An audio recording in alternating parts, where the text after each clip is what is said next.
Emmanuel Bamwanga abadde musawo wa Kinnansi era nga mutuuze wo ku kyalo Mpakitonyi mu Gomba y'e Bulopa mu disitulikiti y'e Kamuli.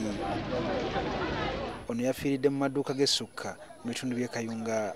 Ekyaviiriddeko omusajja ono okufa nakati kinnamanyika naye nga abamu ku babaddewo banonooza nti ayinza okuba nga byabadde agenze okusiguukulula byamusinzizza amaanyi bw'atyo ne bimuserengesa ezira kumwa. Ayinza okuba nga bakozesa ebintu byabwe ng'asanze bimusinza amaanyi ne bimwekubira.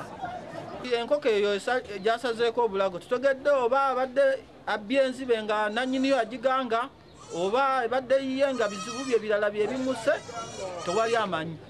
Ate abalala balumiriza omu ku batuuze b'omu kitundu kino amanyiddwa nga Mukyala Kasimu okuba nga aliko ky'amanyi kufa kw'omusajja ono. Oyo omukyala mwennyini yaze n'amukima eri ajja amukolere ku nsonga ze. Era tugenze okuzuula ng'ate omusaayi guva mu nnyumba naye amawulire ge tufunye nti ate mbadde musawo Muganda kirabika omukyala ayinza okuba yaleese omusawo. Wabula Mukyala Kasimu bino abiise byakumusibako matu ga mbuzi kumuliisango.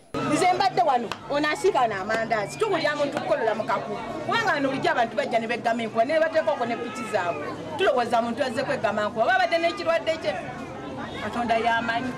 Funye si kusaawa nga 10 awo nti waliwo omuntu asaza enkoko lumaze okusala enkoko naye n'afa.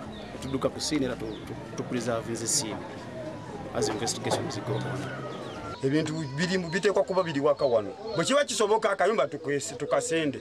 Omulambo gwa Bamwanga oluvannyuma gwatwaliddwa mu ddwaliro e Kayunga okwongera okwekebejjebwa okuzuula ekyaviiriddeko okufa kwe ate Mukyala Kasimu kati akuumira ku poliisi y'e Kayunga ng'okunoonyereza bwe kugenda mu maaso.